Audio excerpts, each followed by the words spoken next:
കഴിഞ്ഞ ദിവസം തുടങ്ങി നമ്മുടെ സുനിഷ പറഞ്ഞു തുടങ്ങിയതാണ് ആളുകളെ സ്നേഹത്തിൽ അടുത്തുകൂടി പറ്റിക്കുന്ന ഒരു കുടുംബത്തെക്കുറിച്ച്. അതിന്റെ പുതിയ കഥ വന്നിട്ടുണ്ട്, ഒരു തട്ടിപ്പിന്റെ വലിയ കഥ.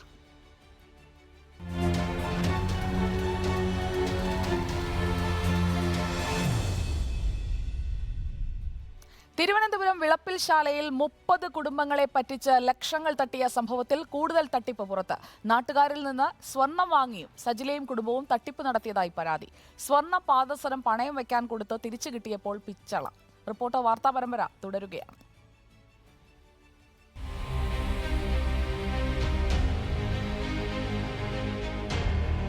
ലോണെടുപ്പിച്ച് പണം തട്ടിയതിന് പിന്നാലെയാണ് സജിലയുടെയും കുടുംബത്തിന്റെയും മറ്റൊരു തട്ടിപ്പ് കൂടി പുറത്തു വരുന്നത്.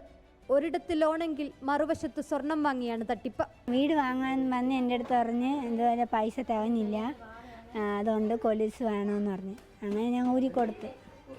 അപ്പോൾ അങ്ങനെ ഞാൻ വിളിച്ചിട്ട് പറഞ്ഞ് എനിക്ക് കൊലീസ് വേണം, എൻ്റെ ഉമ്മയൊക്കെ ചോദിക്കുന്നത് എനിക്ക് വേണമെന്ന് പറഞ്ഞു. അങ്ങനെ കൊലീസ് കൊണ്ടുവന്ന് കാലിയിട്ട്. തട്ടിപ്പ് കഥയറിഞ്ഞതിന് പിന്നാലെ പരിശോധിച്ചപ്പോഴാണ് തിരികെ കിട്ടിയത് പിച്ചളയെന്നറിഞ്ഞത്. നൽകിയ സ്വർണവുമായി കുടുംബം മുങ്ങി. ഇതിനൊപ്പം സ്ഥലം വാങ്ങിച്ച് ആധാരം കൈക്കലാക്കിയുമുണ്ട് തട്ടിപ്പ്. അപ്പം എനിക്ക് ഒരു 3 സെൻറ്റ് സ്ഥലവും ഒരു വീടും ഉണ്ടായിരുന്നു. അപ്പം ഞാൻ അത് കൊടുക്കണമെന്ന് പറഞ്ഞപ്പോൾ അവൾ എൻ്റെ വീട്ടിൽ വന്ന്, താത്ത അത് എനിക്ക് തരുമോ എന്ന് ചോദിച്ചിട്ട് വന്നു. എനിക്ക് 2 മക്കളുണ്ട്, ഞങ്ങൾ വാടകയ്ക്കാണ് കിടക്കണം, അത് എനിക്ക് തരണമെന്ന് പറഞ്ഞ് വന്നു. അപ്പം ഞാൻ പറഞ്ഞു ഓ എന്നാൽ ശരിയെന്ന് പറഞ്ഞു. അപ്പോൾ അവൾക്ക് എനിക്ക് തരാൻ പൈസയില്ല. അപ്പോഴെനിക്കൊരു എഗ്രിമെൻ്റ് അവൾ പറഞ്ഞിട്ട് ഒരു പത്രം തന്നിട്ടുണ്ട്. 2023 മാർച്ച് 13-ാം തീയതി 1 രൂപ പോലും തരാതെ ഞാൻ അവൾക്ക് പ്രമാണം എഴുതി കൊടുത്തു.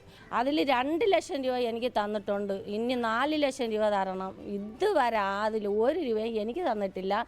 ദിനംപ്രതി തട്ടിപ്പിന്റെ വിവിധ രീതികളാണ് പുറത്തു വരുന്നത്. ഒപ്പം തട്ടിപ്പിനിരയായവരുടെ എണ്ണവും. ഇനിയും എത്ര പേർ, ഏത് രീതിയിൽ? സജിലയുടെയും കുടുംബത്തിന്റെയും തട്ടിപ്പ് കഥകൾ ഇങ്ങനെ നീളുകയാണ്. റിപ്പോർട്ടർ, തിരുവനന്തപുരം. സുനിഷ അയലൂർ നമുക്കൊപ്പം ചേരുന്നു തത്സമയം. സുനിഷ, തട്ടിപ്പിന്റെ കഥ നമ്മൾ ആ സീരീസിലെ 2ാമത്തെ കഥയിലേക്ക് എത്തുമ്പോൾ ഇവിടെ പാദസരമാണ്, മുക്കുപണ്ടം കൊടുത്ത് പറ്റിക്കുന്നു. ഇങ്ങനെയൊക്കെ പറ്റിക്കല്ലേ സാറേ എന്നല്ലാതെ നമ്മൾ എന്ത് പറയാനാണ്? ഈ ഒരാൾ മാത്രമാണോ ഇരയായത്, അതോ പലരിൽ നിന്ന് ഇങ്ങനെ പറ്റിച്ചിട്ടുണ്ടോ സുനിഷ?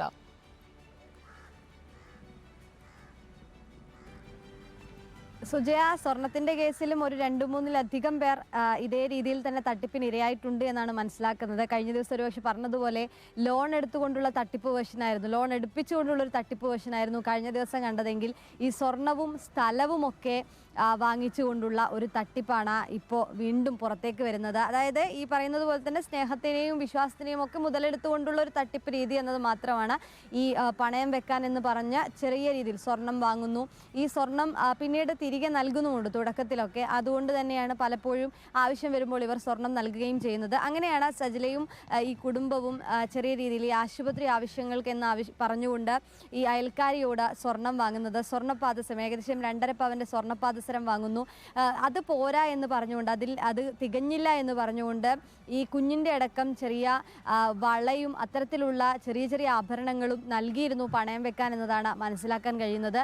ഈ പാദസരം കാണാതായാൽ വീട്ടുകാർ എന്തെങ്കിലും പറയുമെന്ന് കരുതി ഈ പെൺകുട്ടി സജിലയെ വിളിക്കുകയാണ് പാദസരം വേണമെന്ന് ആവശ്യപ്പെട്ടുകൊണ്ട്. അങ്ങനെ 2 ദിവസത്തിനുള്ളിൽ പാദസരം തിരികെ നൽകുകയും ചെയ്യുന്നു. പക്ഷെ അന്ന് ഈ പാദസരം സ്വർണ്ണമാണോ അല്ലയോ എന്നൊന്നും പരിശോധിക്കാൻ അവർ നിന്നിരുന്നില്ല. പക്ഷേ ഈ ലോൺ എടുത്ത് തിരിച്ചടയ്ക്കാതെ വലിയൊരു വിഷയം വന്ന് ഇവർ തട്ടിപ്പ് നടത്തി എന്ന് തിരിച്ചറിഞ്ഞപ്പോൾ പരിശോധിച്ചപ്പോഴാണ് ഈ നൽകിയിരിക്കുന്ന സ്വർണ്ണപാദസരം പിച്ചളയാണ് എന്നത് ഈ വീട്ടുകാർക്കും മനസ്സിലാകുന്നത്. അങ്ങനെയാണ് ഇത്തരത്തിൽ കൂടി തട്ടിപ്പ് നടന്നിട്ടുണ്ട് എന്ന് മനസ്സിലാക്കുന്നത്. ഇവർ പറഞ്ഞത് ഈ പിച്ചള തന്നു, പകരം ഈ കുഞ്ഞിൻ്റെയൊക്കെ ഈ വളയും ഇതൊക്കെ കൊടുത്തത് ഇപ്പോഴും അവരുടെ കയ്യിൽ തന്നെയാണ്. അതുകൊണ്ട് അത്തരത്തിൽ ചിലരുടെ ഇടത്തു നിന്നൊക്കെയും സ്വർണം ഇതുപോലെ സ്നേഹം നടിച്ച് വാങ്ങി പണയം വെച്ച് കൊണ്ടുപോയിട്ടുണ്ട് എന്നതാണ്. മറ്റൊരു കാര്യം, ഈ സ്ഥലവുമായി ബന്ധപ്പെട്ടാണ്. ഈ സ്ഥലം വാങ്ങാമെന്നാവശ്യപ്പെട്ടുകൊണ്ട് ഇവർ കയ്യിൽ പണമില്ല, ഗഡുക്കളായി പണം നൽകാമെന്നാവശ്യപ്പെട്ടുകൊണ്ടാണ് ഈ സ്ഥലം വാങ്ങുന്നത്. അങ്ങനെ ആദ്യ ഗഡു എന്നുള്ള രീതിയിൽ പണം കൊടുക്കുകയും ചെയ്യുന്നുണ്ട്. പക്ഷേ ഇതേ രീതിയിൽ തന്നെ പണം കിട്ടുമെന്ന് കരുതി പ്രമാണം ഇവരുടെ പേരിൽ എഴുതി കൊടുക്കുകയും ചെയ്യുന്നു. അതിനുശേഷം ഒരു 2 ലക്ഷം നൽകി എന്നതിൽ പരം മറ്റൊരു പണവും നൽകാൻ ഈ സജിലയോ കുടുംബവും തയ്യാറായിട്ടില്ല. അതിനിടയിൽ തന്നെ ഇവർ മുങ്ങുകയും ചെയ്തിരിക്കുന്നു. അങ്ങനെ പല രീതിയിൽ സ്ഥലം വെച്ചും പണം വാങ്ങിയും ഒപ്പം തന്നെ ഈ ലോൺ എടുപ്പിൻ്റെ കഥ നമ്മൾ കഴിഞ്ഞ ദിവസം കണ്ടതാണ്. അത്തരത്തിൽ വിവിധ രീതികളിലാണ് ഇവരുടെ തട്ടിപ്പ് മുന്നോട്ടേക്ക് പോകുന്നു എന്നതാണ്. ഈ പറഞ്ഞതുപോലെ പലരും മടിച്ചുകൊണ്ട് പറയാൻ ഇപ്പോഴും പുറത്തേക്ക് വരാൻ ബുദ്ധിമുട്ടുന്നുണ്ട് എന്നതാണ്. വീട്ടുകാർ അറിയാതെ കൊടുത്തതാണ്, അതുകൊണ്ട് തന്നെ പലരും ഇപ്പോഴും പറയുന്നില്ല. ഈ പരാതി കൊടുത്ത 10ഓ 20ഓ പേരിലപ്പുറം പലരും തന്നെ ഈ വിഷയത്തിൽ പറയാൻ ഇപ്പോഴും പേടിക്കുന്നുണ്ട് എന്നതാണ്. ഏതായാലും നിലവിൽ ഇനി എത്ര പേർ എന്നത് തന്നെയാണ് ചോദ്യമായി നിൽക്കുന്നത്. കാരണം ഇത്തരത്തിൽ ഈ ഒരു തട്ടിപ്പ് കഥ വന്നപ്പോഴാണ് ഇത്രയധികം തട്ടിപ്പ് ഇതേ രീതിയിൽ ഏതൊക്കെ രീതിയിൽ എന്നത് വെളിവായിക്കൊണ്ടിരിക്കുന്നത്. ഇനി ആരൊക്കെ, ഇനി എങ്ങനെയൊക്കെ തട്ടിപ്പ് രീതി എന്നതൊക്കെ ഒരുപക്ഷെ വരുന്ന ദിവസങ്ങളിൽ കൂടി തെളിയാനുണ്ടാകും. സുജയ. ഓക്കെ, സുനിഷ അയ്യല്ലൂരാണ് ഈ തട്ടിപ്പിന്റെ കാണാപ്പുറങ്ങൾ അന്വേഷിച്ചുകൊണ്ടിരിക്കുന്നത്. സുനിഷ, അടുത്ത കഥയ്ക്കായി കട്ട വെയിറ്റിംഗ്. അപ്പോൾ അടുത്ത കഥ